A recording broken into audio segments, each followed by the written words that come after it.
Hari ini saya mau berbagi kasih karunia tentang Lewi. Sebelum kita belajar imam, kita belajar Lewi dulu. Lewi itu dari arti namanya bersatu atau menjadi bersama.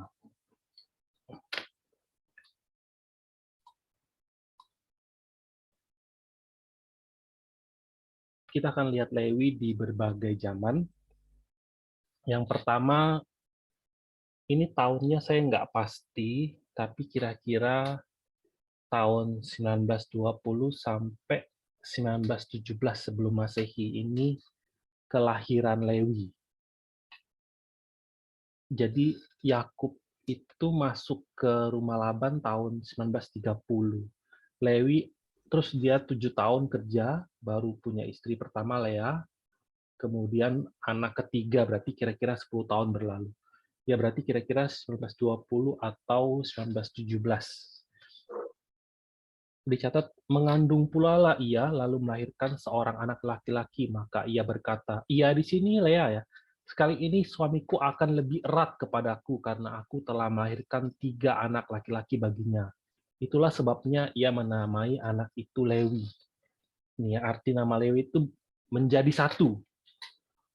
Dia berharap dengan kelahiran Lewi, dia akan menjadi satu dengan Yakub suaminya. Anak ketiga ya.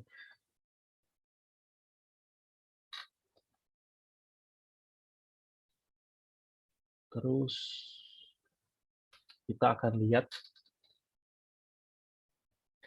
ketika Yakub pulang dari rumah Laban, Yakub tinggal di Sikem selama 10 tahun. Saudara perempuannya Lewi, si Dina, diperkosa di kejadian 34 oleh di tanah Sikem itu. Kemudian Lewi sama Simeon menggunakan perjanjian sunat untuk balas dendam. Dia membunuh semua. Dicatat di kejadian 34 ayat 25. Pada hari ketiga ketika mereka sedang menderita kesakitan, datanglah 2 orang anak Yakub, yaitu Simeon dan Lewi, kakak-kakak Dina. Setelah masing-masing mengambil pedangnya, menyerang kota itu dengan tidak takut-takut serta membunuh setiap laki-laki. Mereka marah karena mereka sangat mengasihi adiknya, mereka bunuh Sikem. Nah, gara-gara ini Yakub sangat marah kan, dan mereka harus lari semua dari Sikem. Di kemudian hari, ketika Yakub sudah mau mati, Yakub memberikan berkat kepada anak-anaknya. Nah, kepada Lewi itu ada kutuk. Kutuknya ini. Simeon dan Lewi bersaudara, senjata mereka ialah alat kekerasan. Janganlah kiranya jiwaku turut dalam permupakatan mereka. Janganlah kiranya rohku bersatu dengan perkumpulan mereka. Sebab dalam kemarahannya mereka telah membunuh orang, dan dalam keangkaraannya mereka telah memotong urat keting lembu. Terkutuklah kemarahan mereka, sebab amarahnya keras. Terkutuklah keberangan mereka, sebab berangnya bengis. Aku akan membagi-bagikan mereka di antara anak-anak Yakub, dan menyerakkan mereka di antara anak-anak Israel. Ini kutuk. Dikutuk, akan terserak di antara anak-anak Israel yang lain, mereka akan terserak. Nah, ini terjadi tahun 1900. Kemudian selama mereka tinggal di Mesir, kan Yakub sama dengan 12 anaknya masuk ke Mesir. Berada di Mesir dari tahun 1876 sampai 1446, 430 tahun mereka di Mesir. Lewi ini jadi bangsa yang besar. Lewi telah menjadi salah satu suku dari Israel dengan 3 kaum keluarga besar. Jadi ada kaum Gersom, kaum Kehat, sama kaum Merari. Nah, Miriam, Harun, sama Musa itu dari suku Lewi, keluarga Kehat, rombongan keluarga Kehat. Ini ya, teman-teman bisa ingetin, Miriam, Harun, Musa itu dari Kehat. Nah, tapi di saat ini Lewi itu masih kayak suku-suku lain, nggak ada istimewa apapun. Masih tetap dikutuk, masih seperti bagian suku-suku lain. Kalau saya masukin beberapa ayat yang nunjukin silsilahnya nih, Kejadian 46 sama Keluaran 6. Di situ dicatat tuh, Keluaran 6. Anak-anak Kehat, Amram, salah satunya. Kemudian ayat 20, anak Amram itu siapa aja? Dan Amram mengambil Yokebed, saudara ayahnya, menjadi istrinya, dan perempuan ini melahirkan Harun, Musa. Ya. Nah, kemudian tahun 1446, pada tahun 1446, Musa memimpin orang Israel keluar dari Mesir, dan akhirnya Israel berjalan perkemahan demi perkemahan sampai mereka tiba di Gunung Sinai. Nah, di Gunung Sinai ada kejadian yang merubah nasib suku Lewi. Jadi Musa kan naik, kita tahu Musa itu naik turun Gunung Sinai itu 8 kali. Waktu Musa naik yang ke-8 kali, Musa puasa 40 hari. Tapi karena Musa itu puasa 40 hari, yang di bawah tuh nunggu-nunggu, kok nggak turun-turun. Akhirnya orang Israel mulai ragu. Mereka pikir, jangan-jangan Musa ini mati. Jangan-jangan Musa ini mati. Jadi mereka minta Harun untuk buat Allah bagi mereka. Buatlah Allah untuk memimpin kami, karena Musa ini kami nggak tahu katanya. Hidup apa mati. Akhirnya Harun karena dimintain oleh orang Israel, bikin patung lembu emas. Kita tahu cerita ini kan. Akhirnya orang Israel itu apa?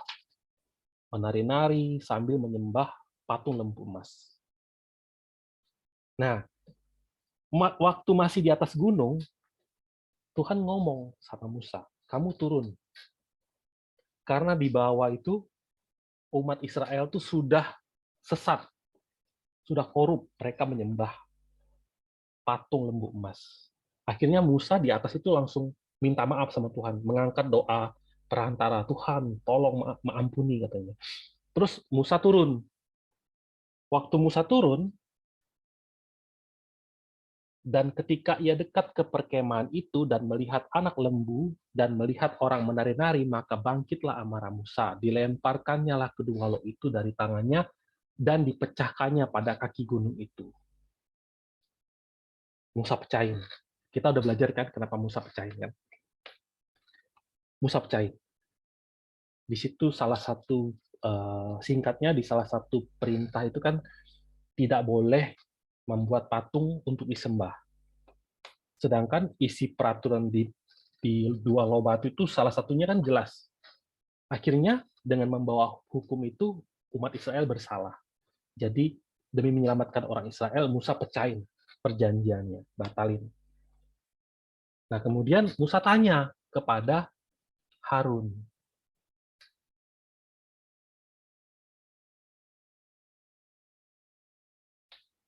kenapa kamu bisa bikin begitu? Terus kalau baca ayat yang kiri ya, Keluaran 32 ayat 24, lalu aku berkata kepada mereka, siapa yang empunya emas haruslah menanggalkannya, mereka memberikannya kepadaku dan aku melemparkannya ke dalam api dan keluarlah anak lembu ini.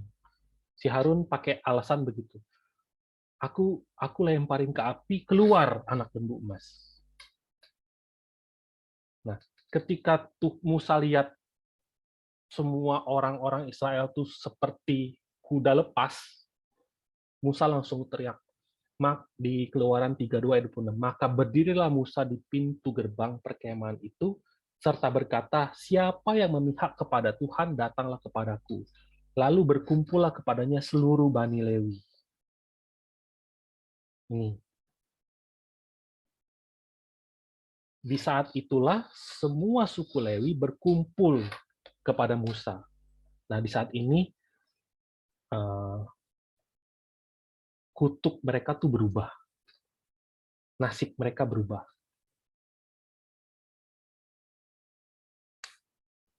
Kalau kita pikirkan ya, kok bisa sih hanya Lewi yang bergabung dengan Musa, sementara yang lain nggak ada. Yang lain tuh nggak ada satupun ya pergi ke tempat Musa. Cuman suku Lewi. Dari fakta ini kita bisa tahu bahwa suku Lewi itu dengan yakin langsung pergi kepada Musa karena mereka itu tidak ikut menyembah patung emas atau tidak ikut dalam pesta pora yang dilakukan di situ. Mungkin sepanjang silsilah Lewi selalu dicamkan peristiwa bagaimana mereka dikutuk, bagaimana nenek moyang mereka dulu melakukan kejahatan dan dikutuk. Mungkin mereka selalu menjalani kehidupan yang selalu bertobat, selalu mencari kesempatan untuk menerima pengampunan dari Allah atas dosa-dosa yang masa lalu. Oleh karena itu, ketika Musa bilang, yang memihak kepada Tuhan datang kepadaku, orang Lewi langsung cepat-cepat datang kepada Musa, berkumpul pada Musa. Nah, di saat ini, Musa bilang, kalian, suku Lewi, ikatkan pedang di tanganmu, terus larilah di sekeliling perkemahan, bunuh semua. Saudaramu, teman-temanmu, tetanggamu. Terus orang Lewi langsung lari di sekitar perkemahan dan bunuh. Itu yang mati sekitar 3.000 orang. Saya ada catat ayatnya ya. Ini ayatnya. Keluaran 32 ayat 27. Berkatalah ia kepada mereka, beginilah firman Tuhan Allah Israel. Baiklah kamu masing-masing mengikatkan pedangnya pada pinggangnya dan berjalanlah kian kemari melalui perkemahan itu dari pintu gerbang ke pintu gerbang, dan biarlah masing-masing membunuh saudaranya dan temannya dan tetangganya. Bani Lewi melakukan seperti yang dikatakan Musa, dan pada hari itu tewaslah kira-kira 3.000 orang dari bangsa itu. Kemudian berkatalah Musa, baktikan dirimu mulai hari ini kepada Tuhan, masing-masing dengan membayarkan jiwa anaknya laki-laki dan saudaranya, yakni supaya kamu diberi berkat pada hari ini. Nah, gara-gara peristiwa ini, Lewi diangkat jadi anak sulung. Nah, sampai situ dulu kita pause ceritanya. Saya mau bahas tentang anak sulung. Anak sulung secara peraturan itu dibedakan. Kalau di ayat Ulangan 21 disebut, apabila seorang punya 2 orang istri, yang seorang dicintai dan yang lain tidak dicintainya, dan mereka melahirkan anak laki-laki baginya, baik istri yang dicintai maupun istri yang tidak dicintai, dan anak sulung adalah dari istri yang tidak dicintai, maka pada waktu ia membagi warisan harta kepunyaannya kepada anak-anaknya itu, tidaklah boleh ia memberikan bagian anak sulung kepada anak dari istri yang dicintai, merugikan anak dari istri yang tidak dicintai, yang adalah anak sulung. Tetapi ia harus mengakui anak yang sulung, anak dari istri yang tidak dicintai itu dengan memberikan kepadanya 2 bagian dari segala kepunyaannya. Jadi anak sulung itu selalu dibedakan. Menurut adat Yahudi, sejak perintah ini, seluruh anak sulung itu dapat berkat 2 kali lipat. Karena logikanya, ketika ayahnya sudah tidak ada lagi, anak sulung itu dapat 2 kali lipat karena dia harus menanggung tugas kayak gantiin ayahnya, merawat saudara-saudaranya. Jadi anak sulung itu harus ngerti hati bapaknya, sama anak sulung itu harus memiliki hati bapak. Nah, di Alkitab, anak sulung Allah pertama itu Adam. Adam kan? Nah, Adam itu harus memberikan contoh sebagai anak sulung itu bagaimana. Di Taman Eden, Adam dengar firman, tetapi pohon pengetahuan tentang yang baik dan jahat itu janganlah kau makan, sebab pada hari engkau memakannya pastilah engkau mati. Kepada Adam diberikan perintah ini. Tapi kita tahu apa? Adam jatuh. Adam dan Hawa jatuh. Karena Adam dan Hawa jatuh, Allah kehilangan anak sulung. Allah kehilangan anak sulung. Padahal anak sulung ini punya tugas kan? Allah memilih anak sulung itu bukan cuma anak sulung terus diam, enggak. anak sulung itu ada tugas, tapi anak sulung yang dikasih tugas ini hilang. Maka sepanjang sejarah penebusan, Allah itu sering terus-terusan memilih anak sulung. Untuk ngapain? Untuk kerja lagi. Nah, jadi anak sulung berikutnya siapa? Israel. Waktu waktu Musa disuruh menghadap kepada Firaun, Tuhan ngomong begini, Musa, kamu pergi ke Firaun ngomong begini. Keluaran 4 ayat 22. Maka engkau harus berkata kepada Firaun, beginilah firman Tuhan, Israel ialah anakku, anakku yang sulung. Nah, sama seperti itu, Israel itu anak sulung Allah. Karena akan menanggung tugas dari Allah. Tapi anak sulung Israel ini bukan karena prestasi mereka, tapi anak sulungnya Israel ini didapat karena kasih karunia yang diberikan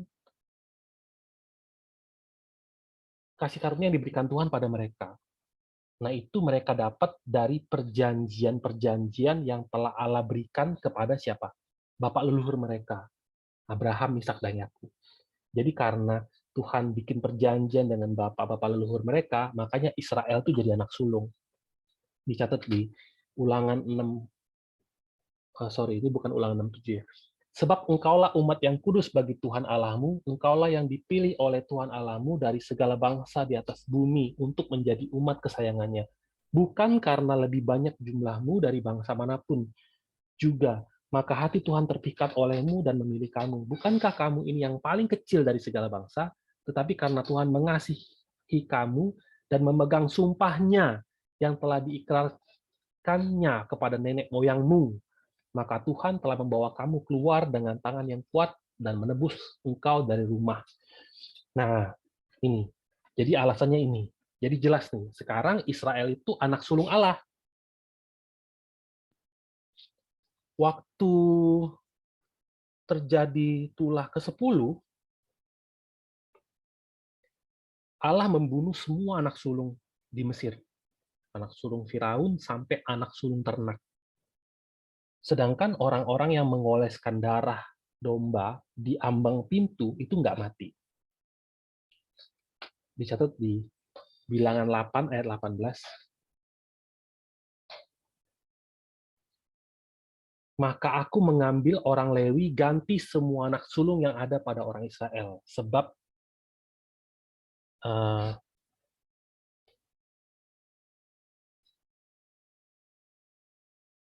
ada yang bisa baca Bilangan 8 ayat 17 nggak? Bilangan 8 ayat 17. Ada yang bisa bacain? Ya, Bilang. saya cari ya. Oke. Saya cari, Pak. Sebentar. Bilangan 8 ayat 17. Bilangan 8 ayat 17 berbunyi demikian. Sebab semua anak sulung yang ada pada orang Israel, baik dari manusia maupun dari hewan, adalah kepunyaanku. Pada waktu aku membunuh semua anak sulung di tanah Mesir, aku telah menguduskannya semua. Aku telah menguduskan semuanya bagiku. Amin. Jadi ketika Allah membunuh semua anak sulung di tanah Mesir, Allah bilang, baik manusia maupun hewan, semua anak sulung itu jadi punyaku. Kalian yang ngolesin darah domba di pintu, nggak mati, tapi kalian jadi, aku telah menguduskan semua anak sulung, dan semua anak sulung itu jadi punyaku. Nah, jadi rencana Allah itu seperti ini. Karena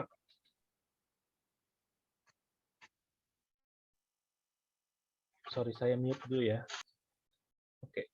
Nah, jadi Allah tuh rencananya seperti ini. Ketika nanti kemah suci selesai dibuat, ibadah dilakukan di hadapan Tuhan, yang akan melayani di kemah suci itu anak sulung. Anak sulung dari ini yang ditebus Allah ini, dari 12 suku. Namun, gara-gara kejadian lembu emas itu, anak-anak sulung perwakilan anak-anak sulung ini kehilangan hak kesulungannya. Sama kayak Adam tadi, hilang. Sama seperti ini hilang. Anak-anak sulung Tuhan tuh jadi korup semua. Akhirnya, kita bisa berkaca hari ini apa? Kita pun kalau kita terima firman, kita harus percaya bahwa kita itu adalah anak sulung Allah. Tapi ketika kita digoda oleh setan, berbuat dosa, hak kesulungan kita tuh bisa hilang. Nah, makanya kita harus fokus sama firman ya. Kita harus benar-benar fokus agar firman itu nggak dicuri dari kita. Nah, seperti itu akhirnya anak sulung yang tadinya harusnya kerja di kemah suci, kehilangan semua haknya. Dan Allah pilih siapa? Lewi. Allah pilih Lewi untuk gantiin semua anak sulung tadi. Makanya dicatat di Bilangan 8 ayat 18. Maka aku mengambil orang Lewi ganti semua anak sulung yang ada pada orang Israel. Ayat 16. Sebab mereka harus diserahkan dengan sepenuhnya kepadaku dari tengah-tengah orang Israel, ganti semua yang terdahulu lahir dari kandungan, yakni semua anak sulung yang ada pada orang Israel. Telah kuambil mereka bagiku. Jadi, ganti. Anak sulungnya semua ganti. Yang harusnya anak sulung diganti semua sama orang Lewi. Kenapa? Karena orang Lewi taat pada firman Tuhan. Mereka nggak berkompromi. Akhirnya Lewi yang tadinya suku yang terkutuk, sekarang menjadi apa? Suatu jemaah anak sulung. Jemaah anak sulung. Ini kan gambaran akhir zaman kan? Di akhir zaman ditulis di Ibrani 12 itu apa? Satu kumpulan anak sulung. Nah, karena Lewi taat kepada Allah, mengabdikan diri kepada Allah, akhirnya kisah mereka itu berubah. Berubah 180 derajat. Mereka jadi apa? Anak sulung Allah. Makanya kalau dicatat di sini ya, di ayat 16, semua anak sulung yang ada pada orang Israel telah kuambil mereka bagiku jadi milik Allah. Jadi miliknya Allah. Nah, setelah Allah tentukan Lewi sebagai pengganti anak sulung, nggak bisa langsung kerja. Ada syarat yang harus dilakukan agar Lewi ini bisa melayani Allah. Nah, syaratnya dua ini. Pertama, harus ada upacara pentahiran.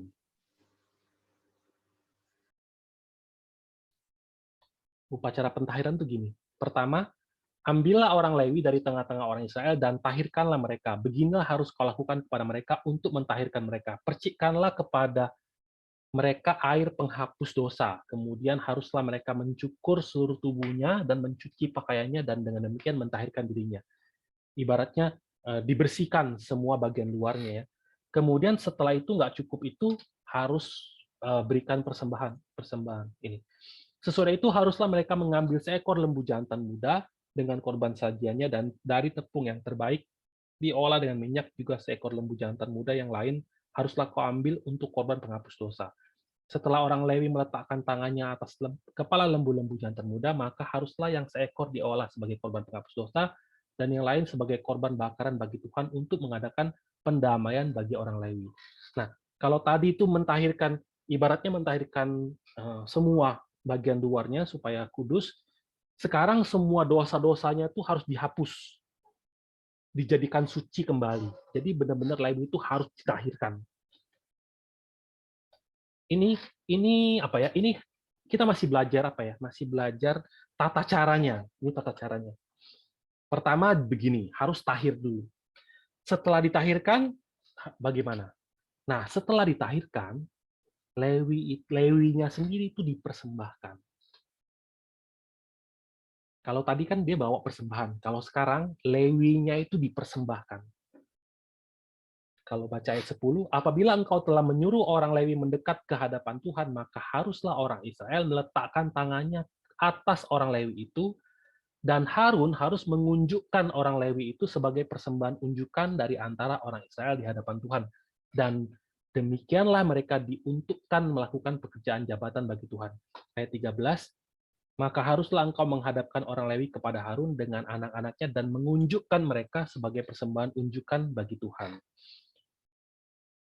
Jadi ingat ya, setelah ditahirkan, setelah dikuduskan, Lewinya itu dipersembahkan sebagai persembahan unjukan.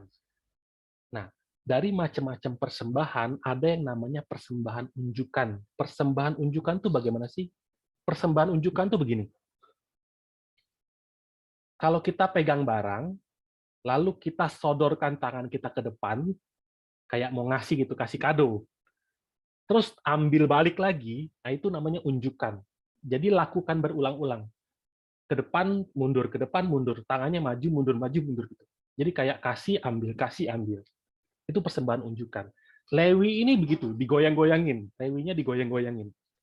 Dimajuin ke depan, maju ke depan. Tujuannya apa? Artinya Lewi itu diberikan kepada Allah.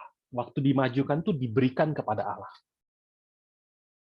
Kemudian waktu diambil balik, itu seperti Allah ngomong, aku kasih kamu imam. Kan imam yang unjukin kan? Jadi Allahnya bilang, aku kasih kamu.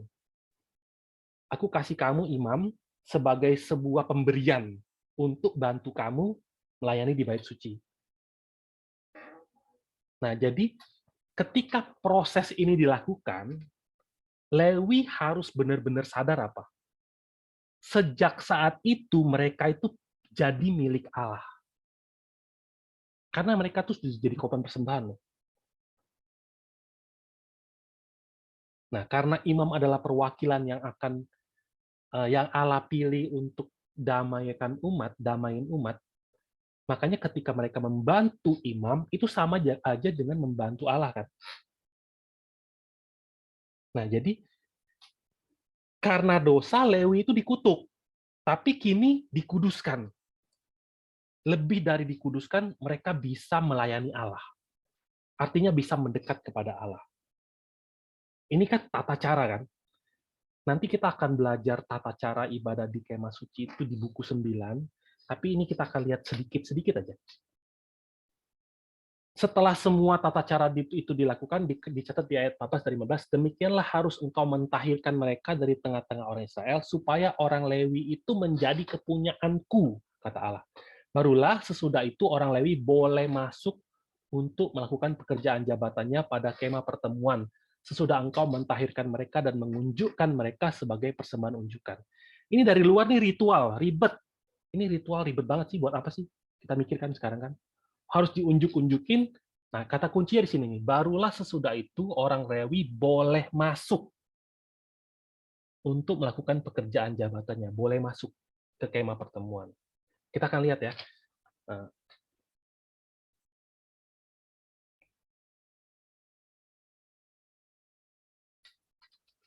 Di ayat 19, aku menyerahkan orang Lewi dari tengah-tengah orang Israel sebagai pemberian kepada Harun dan anak-anaknya. Ini tadi ya, diunjukkan, diberikan kepada Harun. Saya mau kasih lihat teman-teman, ini kemah suci. Ini kemah suci. Coba kita lihat sebentar ya. Kemah suci kan diberikan di padang gurun. Tujuannya apa? Agar Allah bisa berdiam bersama manusia. Walaupun Allah berdiam bersama dengan manusia, ada pagar. Ini yang putih-putih ini pagarnya. Ada pagar. Pagar yang memisahkan. Jadi ngomongin bagian dalam pagar ini adalah pelataran. Pelataran kemah suci. Ini daerah kudus. Yang di luar pagar putih ini nggak kudus. Tapi sebenarnya kan ini kan sama-sama padang gurun kan? Maksudnya sama-sama pasir di padang gurun gitu, nggak ada bedanya, hanya dipagerin aja. Nggak ada beda sama sekali. Tapi Tuhan ajarin, tempat ini kudus. Kayak misalnya kita mau bayanginnya gini, awalnya itu manusia itu ada di dalam sini, bersama dengan Allah. Jadi di dalam kemah, di dalam pagar putih ini, manusia ada di sini, bersama dengan Allah. Tapi kayak kalau kita ingat Adam, karena dosa, Adam kan diusir kan keluar dari Taman Eden. Diusir. Nah, akhirnya ada pemisah antara Allah dan manusia. Nah, sama seperti itu ketika kemah ini dibentangkan, memang orang Israel tuh berkemah di sekeliling. Umat Israel berkemah kan di sekeliling ini kan. Tapi walaupun dekat, tetap aja di luar. Nah, Lewi setelah ditahirkan pakai air air kudus sama pakai domba sama korban persembahan, setelah itu diberikan sebagai korban unjukan, mereka boleh masuk ke dalam sini, ke dalam pagar putih ini. Artinya apa? Yang tadinya di luar sudah bisa kembali kepada Allah. Itu yang mau diajarin. Ini konsep yang sangat berharga kan. Kalau kalau bisa kembali kepada Allah itu sangat berharga kan. Nah, jadi kalau ada cemburu yang kudus, bayangin ya di situasi seperti itu, di tempat itu, di zaman itu, kalau ada cemburu yang kudus, maka ya seluruh orang Israel yang di luar, seluruh orang Israel yang di luar tuh harusnya cemburu dan mendambakan apa? Kalau ada hal yang sangat didambakan tuh apa? Aku juga pengen masuk, aku juga pengen bersama dengan Allah. Lalu Lewi-Lewi yang di situ ngomong apa? Oh, kamu mau masuk? Bisa. Kamu mau masuk kan? Bisa. Caranya begini. Ini kamu lihat ya. Itu imam. Nanti imam tuh akan melakukan ini, itu, begini, begini, begini. Lewi itu akan jelasin. Sambil melayani dengan tulus. Jadi, kalau keluar perkemah terhadap orang-orang di luar, orang Lewi itu akan melayani, dan terhadap imam yang di dalam, Lewi pun akan melayani. Dia ada tugas ganda. Jadi yang di luar harus benar-benar iri untuk masuk, yang di dalam harus melayani agar yang di luar bisa masuk. Anak-anak sulung melayani agar anak-anak yang lain bisa masuk. Nah, semua hal ini bisa terjadi kalau apa? Kalau Allah yang berdiam dan tinggal di kemah suci itu benar-benar kelihatan.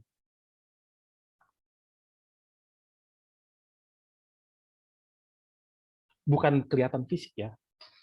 Maksudnya bagi orang-orang yang ada di situ, baik di dalam maupun di luar, benar-benar mengerti ada Allah bersama dengan kita. Benar-benar mengerti pentingnya pekerjaan imam. Jadi selama mereka sadar bahwa Allah benar-benar ada bersama dengan mereka, maka seluruh tujuan diberikannya kemah suci ini tercapai. Nah, jadi lewat kemah suci pun Allah tuh sebenarnya mau ngajarin hal-hal yang ada di dalam hati. Nanti kita akan belajar tentang imam. Tapi hari ini Lewi dulu. Lewi dan imam itu tuh sebenarnya hubungan antara Kristus, Kristus tuh imam kan, jemaatnya itu kita Lewi harusnya. Jadi Lewi itu siapa? Orang Kristen. Seluruh orang Kristen itu jemaat anak sulung. Jemaat anak sulung tuh harus benar-benar percaya kepada Allah, benar-benar tahu pentingnya imam, yaitu Yesus, sehingga bisa benar-benar tahu tugasnya apa. Dia harus tahu tugas pendamaian imam itu bagaimana. Karena kan Lewi harus bantu imam kan. Harus ngerti pentingnya bobot tugas imam itu seperti apa. Harus ngerti. Nah, tapi yang sulit itu gimana? Yang sulit itu karena melihat manusia. Waktu itu kan di zaman itu kan imamnya kan Harun kan manusia kan. Harun sama mereka sama persis. Nggak ada bedanya. Harun itu nggak melayang jalannya atau nggak ada sayapnya. Jadi sepanjang perjalanan itu Lewi itu kan tugasnya berat kan. Mereka harus bongkar kemah ini, bongkar kemah mereka sendiri, bongkar kemah ini lagi, kemah suci ini. Nah, ketika Lewi itu tidak sadar akan Allah, maka yang kelihatan siapa? Manusia. Contoh ya,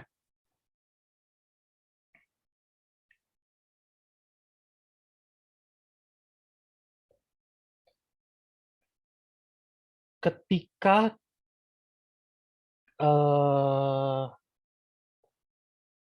dibagi tugas bongkar kemah, Gerson itu kebagian hal-hal yang berhubungan dengan kain. Lihat ya, kalau ada kain atau tali, itu Gerson yang bawa. Tapi kalau tiang-tiang, eh, tembaga atau logam-logam, itu yang bawa Merari. Untuk mereka dikasih alat bawa, alat transportasi. Gerson dapat 2 troli, Merari dapat 4 troli. Tapi Kehat itu tuh khusus ngangkut barang-barang yang ada di kemah suci, yang di dalam kemah suci. Kayak mesbah pembakaran ukupan, kaki dian, tabut perjanjian, itu semua harus dipikul, pakai pundak dipikul. Nah, jadi Lewi dan imam yang lagi melayani jemaat, ketika mereka sadar tentang Allah, melayani Allah, bukan melayani manusia, bagus kan? Itu jadi hal yang indah. Tapi jadi masalah kapan? Jadi masalah ketika keserakahan dunia masuk. Ketika keserakahan dunia masuk, orang-orang yang di luar kemah, cemburunya sudah bukan mau masuk ke dalam kemah lagi. Mereka nggak ada pikiran mau masuk ke dalam kemah. Cemburunya itu pada bangsa-bangsa lain yang lagi makmur, lagi mantep kehidupannya. Kehidupan di dunia ini lagi mantep banget, akhirnya mereka bilang, wah kami juga mau. Padahal sama-sama padang gurun loh harusnya. Itu kayak Esau bilang apa? Bentar lagi aku mati. Esau bilang begitu kan? Bentar lagi aku mati. Buat apa hak kesulungan? Kacau kan? Orang-orang yang di luar tuh pikirannya tuh sudah bukan mau masuk ke dalam. Yang lebih kacau lagi, yang di dalam bukan cuman mereka iri sama yang di luar, tapi terhadap diri sendiri pun iri. Jadi yang di dalam, orang-orang Lewi, kan harusnya bantu orang masuk. Tapi ketika mereka lihat orang-orang yang di luar, wah kami juga mau kayak yang di luar. Kebalik. Lebih parah lagi, di antara orang Lewi ribut, saling iri.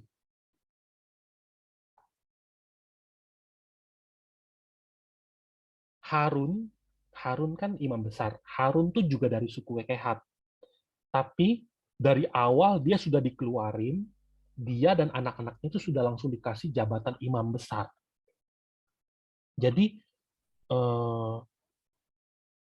terhadap orang Lewi, Harun dan terhadap orang Lewi, itu kayak ada jabatan atasan sama bawahan.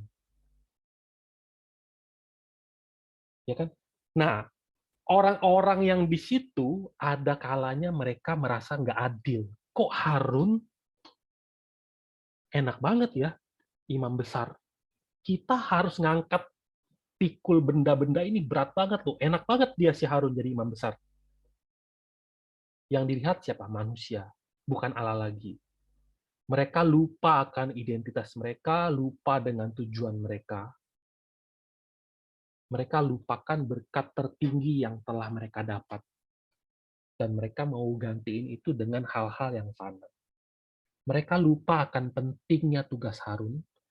Mereka lupa sama sekali pentingnya tugas pendamaian, tapi mau jadi imam besar. Lewi biasa tuh, Lewi-Lewi yang biasa itu akhirnya apa? Mereka mau mengambil tugasnya Harun, mau gantiin Harun. Contohnya, si Korah. Korah bin Nizar bin Kehat bin Lewi beserta Datan dan Abiram, anak-anak Eliab dan On bin Pelet, ketiganya orang Ruben, mengajak orang-orang untuk memberontak melawan Musa, beserta 250 orang Israel, pemimpin-pemimpin umat itu, yaitu orang-orang yang dipilih oleh rapat, semuanya orang-orang yang kenamaan. Maka mereka berkumpul mengerumuni Musa dan Harun serta berkata kepada keduanya, sekarang cukuplah itu, segenap umat itu adalah orang-orang kudus. Dan Tuhan ada di tengah-tengah mereka. Mengapakah kamu meninggi-ninggikan diri di atas jemaat Tuhan? Dia iri.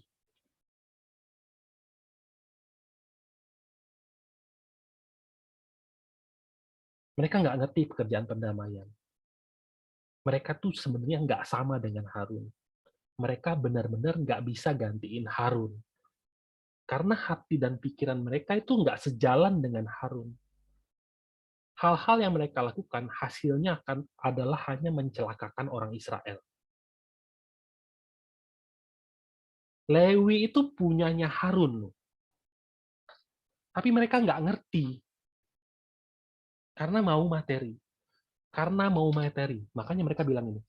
Lalu berkatalah Musa kepada Korah, cobalah dengar, hai orang-orang Lewi, belum cukupkah bagimu bahwa kamu dipisahkan oleh Allah Israel dari umat Israel dan diperbolehkan mendekat kepadanya, supaya kamu melakukan pekerjaan pada kemah suci Tuhan dan bertugas bagi umat itu untuk melayani mereka.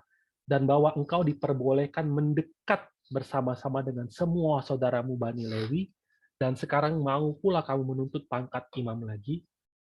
Di sini tuh Musa mencoba untuk menyadarkan, kalian itu di luar kemah, tapi sekarang kalian tuh bisa masuk ke dalam kemah. Kalian tuh milik Allah.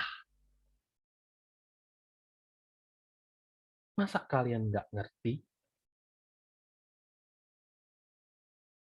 Kalian tuh milik Allah loh. Tapi kemudian adapun Musa telah menyuruh orang memanggil Datan dan Abiram, anak-anak Eliab, tetapi jawab mereka, kami tidak mau datang. Belum cukupkah bahwa engkau memimpin kami keluar dari suatu negeri yang berlimpah-limpah susu dan madunya, untuk membiarkan kami mati di padang gurun, sehingga masih juga engkau menjadikan dirimu tuan atas kami? Sungguh, engkau tidak membawa kami ke negeri yang berlimpah-limpah susu dan madunya, ataupun memberikan kepada kami ladang-ladang dan kebun-kebun anggur sebagai milik pusaka. Masakan engkau dapat mengelabui mata orang-orang ini? Kami tidak mau datang.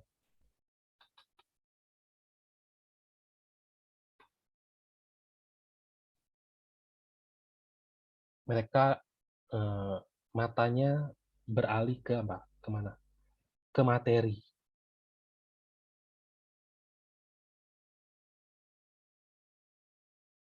Ada yang bisa bacain nggak? Bilangan 18 ayat 24.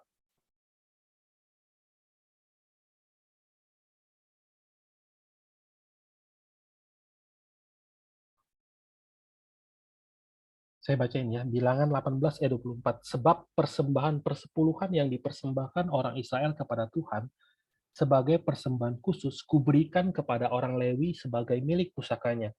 Itulah sebabnya aku telah berfirman tentang mereka. Mereka tidak akan mendapat milik pusaka di tengah-tengah orang Israel. Jadi sebenarnya orang Lewi itu sendiri dapat, tapi nggak dapat tanah, dapatnya duit, persembahan. Tapi itu pun masih nggak cukup bagi mereka.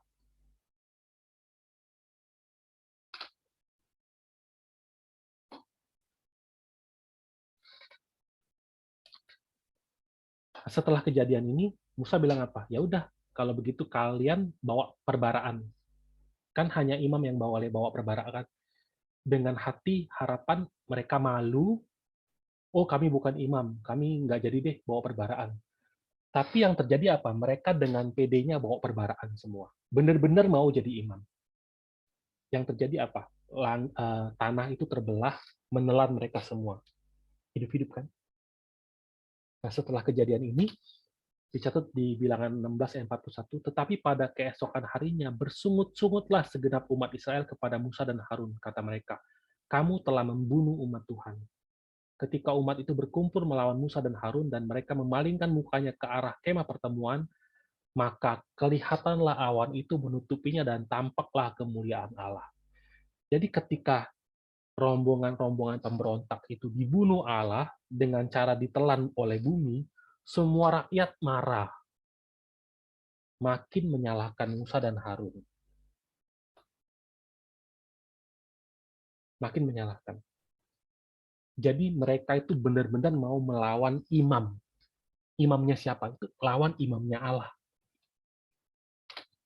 Lalu pergilah Musa dan Harun ke depan kemah pertemuan, maka berfirmanlah Tuhan kepada Musa, pergilah dari tengah-tengah umat ini supaya kuhancurkan mereka dalam sekejap mata. Lalu sujudlah mereka. Berkatalah Musa kepada Harun, ambillah perbaraan, bubuhlah api ke dalamnya dari atas mezbah, Dan taruhlah ukupan, dan pergilah dengan segera kepada umat itu, dan adakanlah pendamaian bagi mereka. Sebab murka Tuhan telah berkobar, dan tulah sedang mulai. Maka Harun mengambil perbaraan seperti yang dikatakan Musa, dan berlarilah ia ke tengah-tengah jemaah itu, dan tampaklah tulah telah mulai di antara bangsa itu. Lalu dibubuhnyalah ukupan, dan diadakannya pendamaian bagi bangsa itu. Ketika ia berdiri di antara orang-orang mati dan orang-orang hidup, berhentilah tulah itu. Dan mereka yang mati kena tulah itu ada 14.700 orang banyaknya.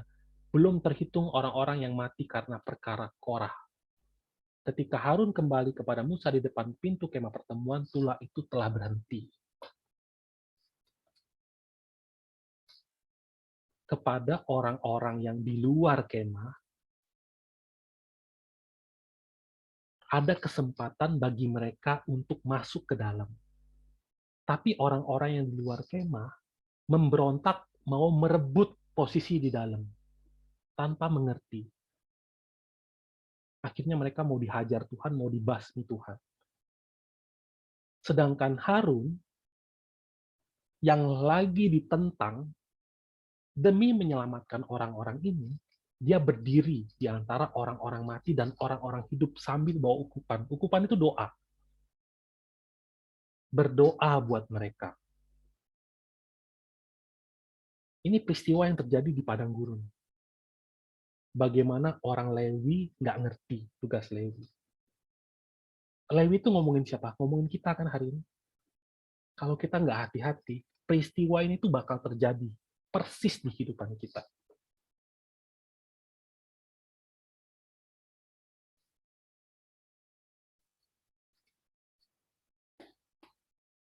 Sedikit lagi ya, Anggung.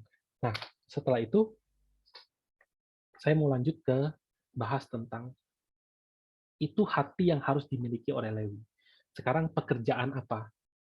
Apa sih pekerjaan yang Lewi lakukan di dalam kemah suci? Yang pertama, mereka harus melayani imam. Dicatat di bilangan 3, mereka harus melakukan kewajiban mereka kepadamu. Nah, mu-nya ini Harun.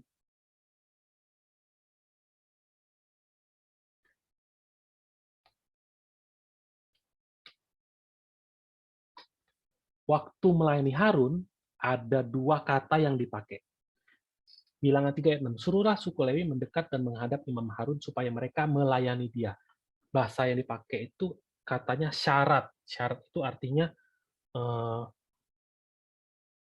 melayani, menunjuk pada yang dilayani itu seseorang yang statusnya jauh lebih tinggi, kayak raja gitu, kayak melayani raja. Jadi bukan karena imam itu posisinya begitu tinggi, tapi karena imam itu melakukan pendamaian dan melayani Allah yang maha tinggi, maka imam itu jadi tinggi. Dan orang Lewi itu harus melayani Harun seperti demikian. Kata yang kedua itu adalah menggabungkan.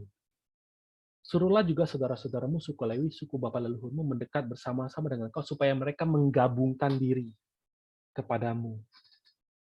Menggabungkan diri. Ayat 4, mereka harus menggabungkan diri. Menggabungkan ini dari kata lewa, kan Lewi. Ini lewa. Lewa itu artinya menjadi bersatu atau menjadi bersama. Menjadi melekat gitu. Artinya Lewi sama imam itu harus menjadi satu hati ketika mereka melayani di kemah suci. Pikiran mereka sama perbuatan mereka, dua-duanya tuh harus satu. Kayak kalau kita dayung perahu, kan harus sama kan, barengan kan. Kalau nggak barengan, malah bikin lambat, harus benar-benar barengan.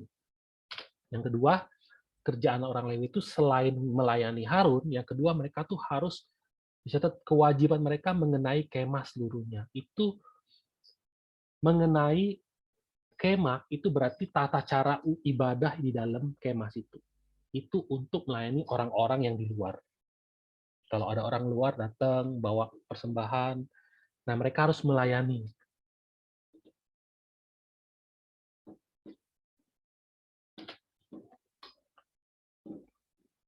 Setelah masa kemah suci, setelah masa kemah suci, setelah masa perjalanan padang gurun selesai, mereka masuk ke Kanaan, masuk ke zaman hakim-hakim, dan sepanjang masa hakim-hakim, sebenarnya orang Lewinya ada, kemah sucinya tetap ada, eh, imamnya ada, tapi bangsa Israel tuh terpecah-pecah dan mereka menyembah berhala.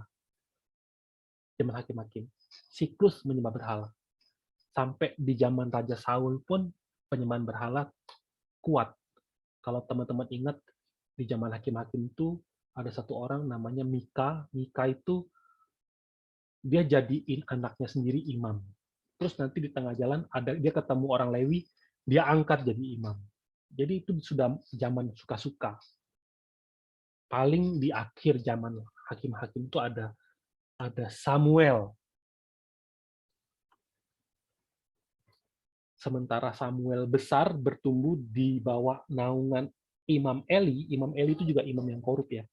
Jadi zaman ini tuh suku Lewi dan imamnya itu tidak memiliki satu hati dan mengerti tentang tugas.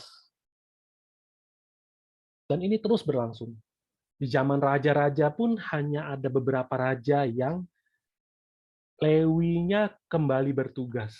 Kayak zaman Yosia, zaman Hizkia. Selebihnya itu mereka jatuh dalam penyembahan berhala. Nanti akan pulih kapan? Pulihnya nanti setelah mereka dibuang ke Babel dan kembali lagi. Nah, di situ mulai ada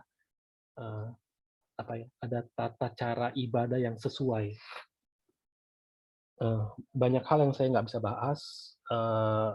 Saya lewati dulu. Kesimpulannya, dicatat di Kisah Para Rasul ayat 20-24, tetapi aku tidak menghiraukan nyawaku sedikit pun, asal saja aku dapat mencapai garis akhir dan menyelesaikan pelayanan yang ditugaskan oleh Tuhan Yesus kepadaku untuk memberi kesaksian tentang Injil kasih karunia Allah. Rasul Paulus benar-benar mengerti apa itu tugas orang Lewi.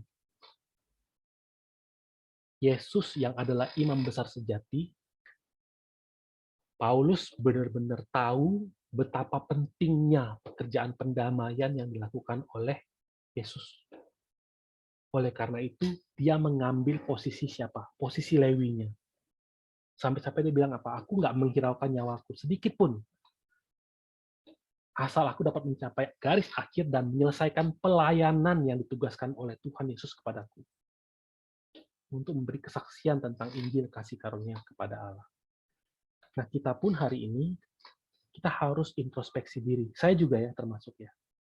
Ketika kita hidup di dunia ini, kita ini harusnya itu sudah didamaikan oleh darah Yesus kan.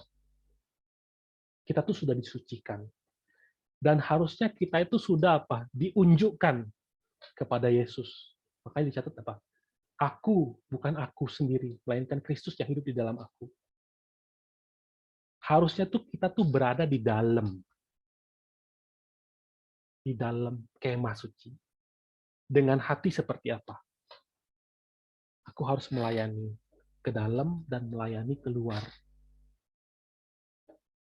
Apakah pernah dalam kehidupan kita sukacita kita karena kita dibawa masuk ke dalam suatu lingkaran penyelamatan untuk itu hilang? Pernah nggak? Sukacita yang kita harusnya terima bahwa Allah bilang, "Hei, kamu sekarang punyaku." Apakah itu pernah hilang atau enggak? Apakah pernah fokus kita ketukar, Allahnya sudah tidak lagi kelihatan, sehingga hati kita dicuri? Kita harus benar-benar bertobat. Supaya kita menjadi Lewi yang benar-benar mengerti tentang Lewi. Nah, sampai sini ada pertanyaan nggak? Pembahasan suku Lewi sampai di sini. Tadi yang sebelum-sebelumnya itu tentang di zaman Daud ada pembagian tentang ada 24 rombongan, tapi itu nanti teman-teman baca sendiri aja di buku ke-6 ya. Sampai sini ada pertanyaan nggak?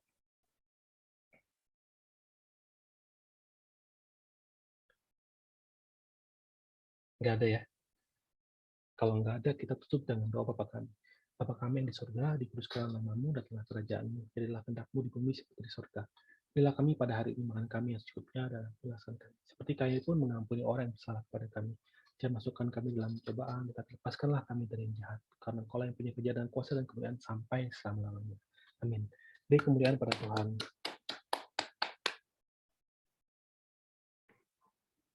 Thank you, Rusdi. Thank you, thank you. Thank you, Rusdi. Saya mau bagi satu ayat nih, Ulangan 10 ayat 8. Saya cari ya. Ulangan 10 ayat 8.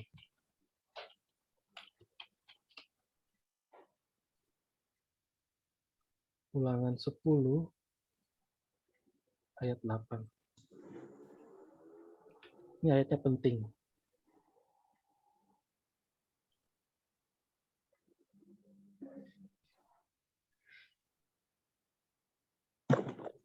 Kelihatan nggak? Ulangan 10 ayat 8 ya? Ya. Pada waktu itu Tuhan menunjuk suku Lewi untuk mengangkut tabut perjanjian Tuhan, untuk bertugas melayani Tuhan, dan untuk memberi berkat demi namanya sampai sekarang. Ayat 9. Sebab itu suku Lewi tidak mempunyai bagian milik pusaka bersama-sama dengan saudara-saudaranya. Tuhanlah milik pusakanya, seperti yang difirmankan kepadanya oleh Tuhan Allah. Amin. Apa katanya? Tuhanlah milik pusakanya. Amin. Ini Satu penting. pertanyaan boleh nggak nih? Boleh, boleh. Itu yang dikutukan Lewi dengan Simeon ya. Iya, Simeon juga nggak dapat tanah perjanjian dong ya. nggak dapat. Lalu kemana dia tuh Simeon itu? Apakah jadi orang Mesir atau bagaimana? Simeon, mereka tetap balik, nanti dia dikasih tanah bagiannya Yehuda. Oh, Yehuda ya. Yehuda kasihan, dia bagi-bagi sedikit tanahnya Yehuda buat mereka. Iya, itu sih satu kesalahan sedikit ya. Kesalahan dari yang masalah adiknya siapa itu yang perempuan, si Dina ya. Iya, Dina. Membalas dendam kepada suku orang apa tuh? Orang Sikem. Sikem. Sampai akhirnya fatal ya. Iya. Iya, itu sih sangat mengerikan juga. Dahsyat juga itunya idenya sampai ke sana luar biasa. Ya udah cukup segitu aja sih. Oke. Terima kasih Rusti ya. Makasih Bu. Bye-bye semua. Thank you, Ko. Thank you, thank you. Thank you. Thank you, thank you. Thank you, Kak. Thank you.